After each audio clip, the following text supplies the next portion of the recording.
Okay મિત્રો, હવે આજે આપણે અત્યાર સુધી જે આપણે સૂત્ર જોઈ ગયા છે, વિદ્યુત સ્થિતિમાનનું સૂત્ર જોઈ ગયા છે, પછી આપણે વિદ્યુત સ્થિતિ ઊર્જાનું સૂત્ર જોઈ ગયા છે, સાપેક્ષ વિદ્યુત સ્થિતિમાનનું સૂત્ર જોઈ ગયા છે અને સાપેક્ષ વિદ્યુત સ્થિતિ ઊર્જાનું સૂત્ર જોઈ ગયા છે અને બિંદુવત વિદ્યુતભારને કારણે વિદ્યુત સ્થિતિમાનનું પણ સૂત્ર જોઈ ગયા છે. તો એના આધારે થોડાક એક્સ્ટ્રા એક્ઝામ્પલ ગણી લઈએ અને એક ઉદાહરણ નંબર 2.1 પણ આપણે આજે ગણી લઈશું. તો એ પહેલાં આપણે થોડુંક સૂત્રની વ્યવસ્થિત ફરીથી એકવાર જોઈ લઈએ. તો આપણે સ્ટાર્ટિંગમાં આવું સૂત્ર જોઈ ગયા હતા કે પી બિંદુએ સ્થિતિમાન ઇઝ ઇક્વલ ટુ શું લખાય છે? તો પી બિંદુએ સ્થિતિમાન is equal to infinite to P E into શું લખાય? ડીઆર. પણ વિદ્યુત ક્ષેત્રની વિરુદ્ધ કાર્ય થયેલા આપણે શું લખીએ છીએ? માઇનસ. પણ આ સૂત્ર છે એ સૂત્રમાં જે વિદ્યુતભાર તમે લાવો છો એને એકમ ધન લીધો છે. જો એકમ ધન વિદ્યુતભાર ન હોય તો આ જ સૂત્ર તમે આ રીતે લખી શકો છો. Okay, infinite to P Q E into શું થશે? ડીઆર થશે. Okay, ready. એક આ સૂત્ર આપણે જોઈ ગયા છે. ત્યાર પછી સાપેક્ષ વિદ્યુત સ્થિતિમાનનું પણ આપણે સૂત્ર જોઈ ગયા હતા. તો આપણે એવું લઈએ છીએ કે ક્યુની સાપેક્ષે પીનું સ્થિતિમાન. તો અને આમ લખતા જુદો અને ખાસ સમજજો એકવાર. ક્યુની સાપેક્ષે પી બિંદુનું સ્થિતિમાન લઈએ છીએ એટલે વીપી ક્યુ લખાય. તો એને લખાશે વીપી માઇનસ વીક્યુ લખાશે. અહીંયા પણ એકમ ધન વિદ્યુતભાર જ લેવાનો છે. તો ઇન્ટિગ્રેશન આ પીનો પી નીચે આવશે, આ ક્યુ પછી છે ક્યાં લખાશે? ઉપર. ઇન્ટુ શું થશે? ડીઆર થશે. ઓકે, તો આપણે એક સામાન્ય બાબત છે, 110% આપણને ખબર પડી શકે છે. એ જ રીતે આપણે આગળ વિદ્યુત સ્થિતિ ઉર્જા પણ જોઈ ગયા હતા. પણ એના પહેલાં આપણે વિદ્યુત સ્થિતિમાન છે એનું બીજું એક સૂત્ર આપણે લીધું હતું બિંદુવત વિદ્યુતભાર માટે. એ આપણે જોઈ લઈએ એકવાર. એમાં મેં એવું લખ્યું હતું વી ઇઝ ઇક્વલ ટુ કે ક્યુ અપોન આર, જેને 1/4πε0 ક્યુ અપોન આર પણ કહી શકાય છે. અહીં ખાસ ધ્યાન રાખવાનું, આ ક્યુ વિદ્યુતભાર કયો છે? તો ક્યુ વિદ્યુતભાર એ છે કે જેના વિદ્યુત ક્ષેત્રમાં આપણે વિદ્યુત સ્થિતિમાન શોધીએ છીએ. જેના વિદ્યુત ક્ષેત્રમાં વિદ્યુત સ્થિતિમાન તમે શોધો છો એ વિદ્યુતભારની વેલ્યુ આ શું થાય? કેપિટલ ક્યુ થશે. ઓકે, તો વિદ્યુતભારના બે સૂત્ર થયા કહેવાય. હવે સ્થિતિ ઉર્જાનું સૂત્ર છે સેમ ટુ સેમ કે પી બિંદુએ સ્થિતિ ઉર્જા આપેલા વિદ્યુતભારની, તો માઇનસ ઇન્ફાઇનાઇટ ટુ પી. હવે અહીંયા આપણે એકમ ધન વિદ્યુતભાર નથી લેતા એટલે 110% શું લખાશે? ક્યુ લખાશે. ક્યુ ઈ ઇન્ટુ શું થશે? ડીઆર થશે. ઓકે, આમાં પણ તમને ખ્યાલ છે કે આમાં પણ આપણે સમજી ગયા છે કે જો આમાં પણ તમારે સાપેક્ષ સ્થિતિ ઉર્જા શોધવી હોય, ક્યુની સાપેક્ષે પીની સ્થિતિ ઉર્જા, તો U P Q is equal two UP minus શું લખાશે? યુક્યુ લખાશે. ઇન્ટિગ્રેશન પહેલો પી છે એને આપણે સ્ટાર્ટ કરશું ઇનિશિયલ ટુ ક્યુ છે અહીં સુધી, ક્યુ ઈ ઇન્ટુ શું થશે? ડીઆર થશે. ઓકે, તો ટૂંકમાં આ સ્થિતિ ઉર્જાનું સાપેક્ષ સ્થિતિ ઉર્જા થઈ, આ સ્થિતિ ઉર્જા થઈ, આ સ્થિતિમાન થયું, આ સ્થિતિમાન થયું અને સાપેક્ષ શું થયું? સ્થિતિમાન. ટૂંકમાં આ બધા સૂત્રો 110% આપણે યાદ રાખવા પડે છે. એક સામાન્ય બાબત છે, ખ્યાલ આવે એવી જ બાબત છે. ઓકે, અને જો ના ખબર પડે તો 110% ગમે ત્યારે પણ કોલ કરીને મને પૂછી શકો છો. ઓકે, હવે આપણે જોઈશું એક્સ્ટ્રા એક્ઝામ્પલ બહુ સિમ્પલ છે પણ આપણે એને ધ્યાનમાં રાખવા પડે. કેમ કે આપણને ખબર છે, ખાસ મારો કહેવાનો મતલબ એવો છે કે એક્સ્ટ્રા એક્ઝામ્પલ એટલા બધા હાર્ડ નથી, સિમ્પલ છે અને ટૂંકમાં ઘણા એવા છે. ટૂંકમાં આપણને ખ્યાલ છે કે આપણે પાર્ટ એ જે એમસીક્યુ છે તે એમસીક્યુમાં હવે એક્ઝામ્પલ હોય, આપણે જો સપોઝ પ્રેક્ટિસ કરી હોય તો એક્ઝામ્પલ આપણને બહુ કામ લાગે છે. Okay, ready. તો હવે આપણે જોઈશું આપણે એક્સ્ટ્રા એક્ઝામ્પલ. પહેલો છે આપણો એક્સ્ટ્રા એક્ઝામ્પલ. રકમ છે 10⁹ કુલમ વિદ્યુતભારના વિદ્યુત ક્ષેત્રમાં અનંત અંતરેથી 10⁻³ કુલમ વિદ્યુતભારને 500 વોલ્ટ વિદ્યુત સ્થિતિમાન ધરાવતા બિંદુ લાવવા માટે કરવું પડતું કાર્ય. ખાસ ધ્યાન રાખજો, 10⁹ કુલમ વિદ્યુતભારના વિદ્યુત ક્ષેત્રમાં છે બિંદુ, અને એ બિંદુએ કયા વિદ્યુતભારને લાવવાનો છે? તો 10⁻³ કુલમ વિદ્યુતભારને લાવવાનો છે. તો આ જે વિદ્યુતભાર છે 10⁻³ કુલમ એને 110% આપણે શું કહીશું? સ્મોલ ક્યુ કહીશું. Okay, ready. હવે આપણે જે સૂત્ર લખ્યા છે એ સૂત્રમાં આપણે એક સૂત્ર રહી ગયું છે કે વિદ્યુત સ્થિતિમાનનું સિમ્પલ એની વ્યાખ્યાના આધાર સૂત્ર શું થાય? ક્યુ વિદ્યુતભારને લાવવા માટે કરવું પડતું કાર્ય એટલે V = W/Q લખી શકાય. તો આનું પણ ખાસ તમારે ધ્યાન રાખવાનું. Okay, ready. હવે જોજો એકવાર શાંતિથી. ક્યુ તમને આલ્યો છે 10⁻³ કુલમ. ઓકે, સ્થિતિમાન આલ્યું છે કે જે બિંદુએ લાવવા માગું છે સ્થિતિમાન કેટલું છે? તો 500 વોલ્ટ છે. ઓકે, સિમ્પલ સૂત્ર મેં હમણાં તમને વાત કરી છે. શું સૂત્ર થાય? તો V = W/શું થશે? Q થશે. આપણે શું શોધવાનું છે? W શોધવાનું છે. W = શું થશે? ક્યુ ઇન્ટુ વી થશે. ક્યુની વેલ્યુ શું છે? 10⁻³ અને વી કેટલા છે? 500 છે. ઓકે, 110%. 500 × 10⁻³ જો તમે દશાંશ કાપી નાખો તો 110% જવાબ આવશે 0.5 જૂલ આવશે. એક સિમ્પલ એક્ઝામ્પલ છે. 110% આપણને ફાવે. સૂત્ર ખબર હશે તો 110% તમે ગણી શકશો. તમને અહીંયા વર્ક શોધવાનું કે વી શોધવાનું કે સ્મોલ ક્યુ શોધવાનું કે તમે કોઈ પણ હિસાબે ગણી શકો, પણ આ ધ્યાન રાખવાનું. અને કેપિટલ ક્યુ કહેવાય અને આપણે શું કહીએ છીએ? સ્મોલ ક્યુ કહીએ છીએ. Okay, ready? ઓકે, તો આપણું આ ફર્સ્ટ એક્ઝામ્પલ એક્સ્ટ્રા છે પૂરો થાય. હવે આપણે જોઈશું સેકન્ડ એક્ઝામ્પલ એક્સ્ટ્રા. જોજે એકવાર શાંતિથી. આપણે એક વ્યવસ્થિત એક્ઝામ્પલ છે જે જીએસસીબીમાં ઉદાહરણ તરીકે હતો. ઓકે, એક્સ્ટ્રા એક્ઝામ્પલ નંબર 2 તમને કહેશે એક વિદ્યુત ક્ષેત્ર E બરાબર AX I કેરેટ. સમજજો એકવાર શાંતિથી. આપેલું છે કે E બરાબર AX I કેરેટ. એનો મતલબ એવો થાય કે વિદ્યુત ક્ષેત્ર I કેરેટ એટલે એક્સ દિશામાં છે. કઈ દિશામાં? ખાસ ધ્યાનમાં રાખજો. તમને હું ગણવા આપીશ દાખલો. એ વખતે કદાચ એવું પણ બને કે વિદ્યુત ક્ષેત્ર વાય દિશામાં હોય. આ વિદ્યુત ક્ષેત્ર કઈ દિશામાં છે? એક્સ દિશામાં. ઓકે, જ્યાં આ એ છે એની વેલ્યુ તમને આલી છે 10 વોલ્ટ/મીટર². ઓકે, હું લખું છું જ્યાં એ બરાબર 10 વોલ્ટ/મીટર² અથવા વોલ્ટ/મીટર -2 થઈ જાય. હવે તમે વિદ્યુત ક્ષેત્રને લખશો તો E = A. કેટલા છે? 10 છે તો 10x શું લખાશે? I કેરેટ લખાશે. તો અને આપણે એક નંબર આપી દેવાનો. ઓકે, હવે શું કહે છે? તો આ વિદ્યુત ક્ષેત્રમાંના 10 20 એક બિંદુ છે જેના યામ છે 10 20. તો એક્સ યામ એનો 10 થશે, વાય યામ એનો 20 થાય છે. તો એ બિંદુની સાપેક્ષે ઉગમ બિંદુનું સ્થિતિમાન શોધવાનું છે. હવે આપણને ખબર છે કે ઉગમ બિંદુ એટલે તમે શું લેશો? તો ઉગમ બિંદુ એટલે શું લેવાય? 0 0. હવે ધ્યાનથી સાંભળવાનું. તમારે શું કરવાનું છે? તો ઉગમ બિંદુનું સ્થિતિમાન શોધવાનું. કોની સાપેક્ષે શોધવાનું છે? તો 10 20ની સાપેક્ષે. તો તમને ખબર છે ક્યુની સાપેક્ષે પીનું હોય તો તમે શું લખો? વીપી ક્યુ. એટલે વીપી માઇનસ શું લખો છો? વીક્યુ લખો છો. બસ એ જ રીતે તમારે શું કરવાનું છે?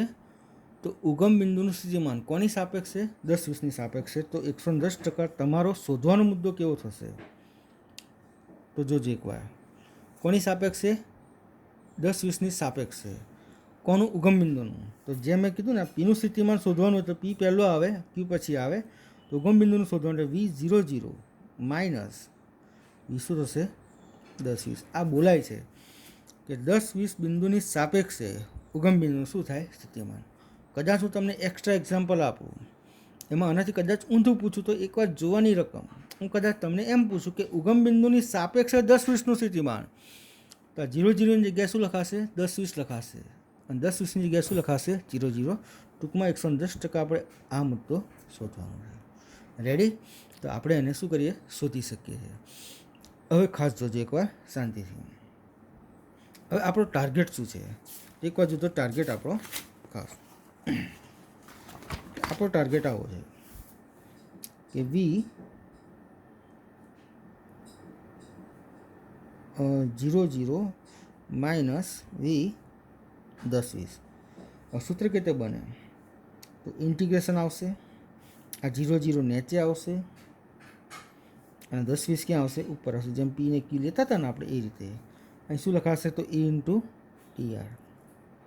ચલો હવે E તો આપણે લખી નાખશું. શું લખીશું? E બરાબર, તો જો E બરાબર તમે શું લખશો? 10x I caret. પણ આ DR છે એના બરાબર શું લખાય? તો જોવાનું, આ બિંદુઓ છે 2 ડાયમેન્શન. બિંદુનું સ્થાન કેવા છે? 2 ડાયમેન્શન. તો DR છે એની જગ્યાએ 110% તમે dx I કેરેટ વત્તા dy જે કેરેટ લખી શકો છો. આવું આપણને ખ્યાલ છે ને કે સ્થાન સદિશ R છે. સ્થાન સદિશ જો 2 ડાયમેન્શન હોય તો xi + y જે લખો છો તો એ જ રીતે dr હોય તો dxi + dy જે લખી શકાય. તો આને પણ થોડો ધ્યાનમાં રાખવાનું. ઓકે, જોઈ લેજો. આ E છે અને આ શું છે? dr છે. 110% જવાબ આવી જશે. ઓકે, જોઈ લઈએ. અહીંથી થોડુંક લખીએ આપણે. 0 0 10 20 E છે. બોલો શું છે ઈ 10x આઈ કેરેટ. આ ડોટ છે, ડોટ એટલે અધિશ ગુણાકાર. ઓકે, ડીઆર શું છે તો dx આઈ વત્તા dy જી છે. ઓકે, હવે જોઈ લઈએ આપણે. જેમ છે એમ લિમિટ તો મૂકતા જ જવાની. હવે જોજો શું થાય તો 10x આઈ છે એનું dx આઈ સાથે અધિશ ગુણાકાર થાય અને 10x આઈ છે એનું dy જે સાથે અધિશ ગુણાકાર થાય. હવે નિયમ એવો છે કે આઈ ડોટ આઈ હોય ને તો 1 મળે, પણ આઈ ડોટ જે હોય તો શું મળે? 0 મળે. ટૂંકમાં 10x આઈ કેરેટ એનો ગુણાકાર માત્ર ને માત્ર કોની સાથે થશે? dx આઈ સાથે. એનો ગુણાકાર તમે dy જે કેરેટ સાથે કરશો જવાબ શું આવશે? 0. એટલે ખરેખર નિયમ આમ છે, આનો આની સાથે થાય, આનો તમારે આની સાથે થાય, પણ આનો આની સાથે ગુણાકાર કરશો તો જવાબ મળશે, પણ આનો આની સાથે ગુણાકાર કરશો જવાબ મળશે ને એ 0 થશે. તો આપણે ડાયરેક્ટ લખી શકીએ 10x આઈ કેરેટ dx આઈ કેરેટ. ટૂંકમાં જો તમને વિદ્યુત ક્ષેત્રમાં જે કેરેટ કીધું હોત ને તો આનો ગુણાકાર કોની સાથે થતો? આની સાથે થતો. ટૂંકમાં એક્સનો એક્સ સાથે થાય અને વાયનો કોની સાથે થાય? વાય સાથે થાય. આપણને ખ્યાલ છે. ઓકે, હવે આગળ 0 0 10 20. ચલો, હવે આઈ ડોટ આઈ શું થશે? 1 થઈ જાય. આઈ ડોટ આઈ શું થશે? 1 થશે. તો વધશે શું? 10x dx થશે ને. આઈ ડોટ આઈ એટલે 1 થશે. લખું છું આઈ dot I is equal two 1 થઈ ગયું છે. ઓકે, હવે આ 10 છે ને બાજુ લઈ લેવાનું, બહાર લઈ લઈશું. 0 0 અને ઉપર શું લખીએ છે? 10 20. ધ્યાનથી જોજો એક્સ ડીએક્સ. હવે જોવાનું એકવાર શાંતિથી. આ સંકલન કઈ દિશામાં છે? એક્સ દિશામાં. અહીં તમે બિંદુઓ લખ્યા છે એક્સ અને વાય છે. તો સંકલન જો એક્સ દિશામાં હોય તો માત્ર ને માત્ર જે લિમિટ આવશે એમાં કયા બિંદુઓ લખાશે? માત્ર એક્સ જ લખાશે. આ 10ના 10 લખીશું અને આને તમે અહીંથી કેન્સલ કરો તો પણ ચાલશે. તમે કામ કરો, આ 10 લખ્યા, આ 0 0 10 20 લખ્યા હતા, પણ એક્સ દિશામાં છે ને સંકલન, તો આ 0 કેન્સલ થઈ જશે અને આ 20 પણ શું થશે? કેન્સલ. તમે ડાયરેક્ટ લખો કે 10 0 થી 10 એક્સ ડીએક્સ. જો વાય હોત ને તો 0 થી શું આવતું? 20 આવતું. ઓકે, પટી ગયું? રેડી. જોજો હવે આ 10 એક્સ ડીએક્સનું સંકલન શું થાય? તો x²/2. કઈ રીતે? તો એક ઘાત છે ને, તો એક ઘાત ઉમેરાય આખી ઘાત ક્યાં મૂકવાની? નીચે. 0 થી શું લખાશે? 10 લખાશે. ઓકે, ચલો આગળ 10ના 10. તો પહેલાં x બરાબર શું મૂકશું? 10 અને પછી શું મૂકશું? 0. એટલે આવું લખાશે 10નો વર્ગ છેદમાં 2 ઓછા 0 મૂકી એટલે 0 થઈ જાય. તો 10 ગુણ્યા 10નો વર્ગ એટલે 100/2 110 ટકા. જવાબ તમારે કેટલો આવશે? 500. આ શું કહે છે કે V00 માઇનસ V શું થયું? 1020 થયું. ઓકે, બહુ જ મહત્ત્વનો દાખલો કહી શકાય છે. ભલે આ એક્સ્ટ્રા છે પણ 110% આના આધારે MCQ પૂછવો હોય તો પણ પૂછી શકાય છે. Okay, ready. પછી આનો મતલબ છે તમને કોની સાપેક્ષે કીધું છે? 10 20ની સાપેક્ષે. તો જેની સાપેક્ષે કીધું હોય ને એનું આપણે શું લઈ લેવાનું? 0 લઈ લેવાનું. એટલે 10 20નું શું લીધું? 0 0 લીધું. 0 લીધું તો V00 is equal two 500 vote લખી શકાય છે. ઓકે, ફરીથી એકવાર તમે સમજાવી દો, જોજો એકવાર શાંતિથી. તમને એમ કીધું હતું E બરાબર AX આઈ કેરેટ, E બરાબર 10 આપ્યા છે, તો તમે E બરાબર AX આઈ કેરેટ એની જગ્યાએ 10 મિલાય 10x આઈ કેરેટ થઈ જાય. આઈ કેરેટ એટલે એક્સ દિશામાં વિદ્યુત ક્ષેત્ર છે. હવે તમને કહેશે 10 20ની સાપેક્ષે ઉગમ બિંદુ સ્થિતિમાન.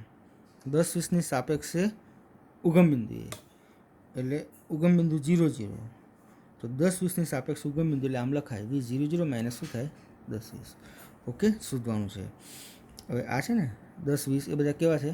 એક્સ ટૂંકમાં 2 ડાયમેન્શન થાય. તો આપણે ડીઆર બરાબર શું લખાય? DX આઈ કેરેટ લખાય વત્તા શું લખાય? DY જે કેરેટ. ઓકે, હવે આપણે દાખલો સ્ટાર્ટ કર્યો. જોજો EDR 0 0 10 20. ઓકે, એની જગ્યાએ 10x આઈ કેરેટ, DX આઈ કેરેટ હોતા DY જે કેરેટ. આઈ કેરેટનો આઈ કેરેટ સાથે અધિશ ગુણાકાર થાય, આઈ કેરેટનો જે કેરેટ સાથે અધિશ ગુણાકાર 0 થાય એટલે આ લખાશે. ઓકે, આઈ ડોટ આઈ 1 થશે. 10x dx થયા, 10ને બહાર લીધા, હવે વધ્યું x dx. તો આ 0 0 ને 10 20માંથી માત્ર એક્સ એમ જ લેવાય. એટલે જીરોને મેં શું લખ્યા છે 10. આનું સંકલન કર્યું આપણે x²/2 થયું, 0 to 10 આવ્યા. ટૂંકમાં 10 સ્ક્વેર છેદમાં 2 ઓછા 0 એટલે 100/2 ગુણ્યા 10 એટલે જવાબ તમારો આવશે કેટલો આવશે 500 વોટ. જેની સાપેક્ષ શોધવા માંગો છો, જેની સાપેક્ષે શોધતા હોય ને એનું જેની સાપેક્ષે શોધો છો એને શું લેવાનું 0 લેવાનું. ઓકે, આ તમારે શું થયો સિમ્પલ જવાબ થયો. ઓકે, તો આ થયો આપણો એક્સ્ટ્રા એક્ઝામ્પલ નંબર 2 થયો. ઓકે, હવે આપણે છે ઉદાહરણ 2.1 એકદમ સિમ્પલ છે દાખલો, આપણે એને જોઈ લઈશું. ઓકે, ઉદાહરણ 2.1 4 × 10⁻7 કુલમ વિદ્યુત ભારથી 9 સેન્ટીમીટર દૂર આવેલા પી બિંદુ સ્થિતિમાન શોધવાનું છે. ટૂંકમાં વિદ્યુત ક્ષેત્ર કોનું છે? આ વિદ્યુત ભારનું તો 110%. આ જે વિદ્યુત ભાર છે એ વિદ્યુત ભારને આપણે શું કહીશું? કેપિટલ ક્યુ કહીશું. ઓકે, જોઈ લેજો એકવાર, અને હું લખીશ capital Q is equal to 4 × 10⁻7 coulomb થશે. Okay, ready. આર આપ્યા છે 9 સેન્ટીમીટર, તો 9 સેન્ટીમીટરને તમે 9 × 10⁻2 મીટર લખી શકો. તમારે શું શોધવાનું છે? પહેલાં એ પોઈન્ટમાં તમારે વી શોધવાનો છે. 110% શોધી શકાય. કઈ રીતે તો જોજો એકવાર શાંતિથી. વી બરાબર થશે કે ક્યુ અપોન આર, 9 × 10⁹, સોરી આર તમારે સ્મોલ લખ્યો છે, આપણે સ્મોલ સિમ્બોલ લખજો. ક્યુ બરાબર થશે 4 × 10⁻7 કુલમ છેદમાં આર છે તમારે 9 × 10⁻2. ઓકે, આનું ટોટલી સોલ્યુશન તમે આપશો તો ઘાતમાં જોઈએ તો 9 - 7 એટલે કેટલી થશે? 9 - 7 2, અને -2 ઉપર આવે એટલે કેટલી થશે?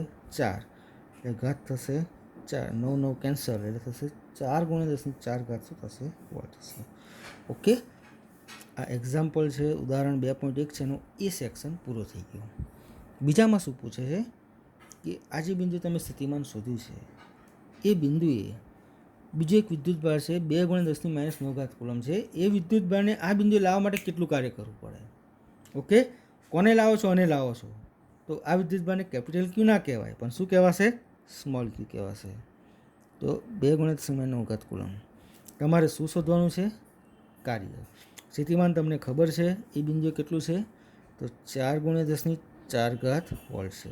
Okay, ready. તો આપણે શોધી શકીએ છીએ. સૂત્ર છે V is equal two W/Q થાય, તો W બરાબર શું થશે? Q × V થશે.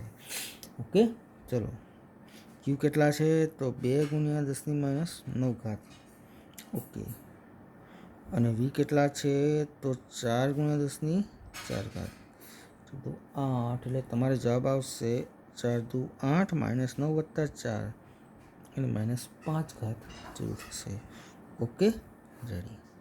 હવે આમાં જ એક બીજો પ્રશ્ન પૂછ્યો છે શાબ્દિક, એ મેં લખ્યું નથી, પણ એ શાબ્દિક પ્રશ્ન એવો પૂછ્યો છે કે શું જવાબ આવ્યો છે, શું જવાબ વિદ્યુત ભારને જે માર્ગે લાવવામાં આવે છે તેના પર આધારિત છે? તો 110% એના પર આધારિત નથી. એ તો આપણે થિયરી તમને મેં એક્સ્ટ્રા પણ સમજાવી હતી કે જે થયેલું કાર્ય છે એ વિદ્યુત માર્ગ પર આધારિત નથી, એ બિંદુના સ્થાન પર આધારિત છે.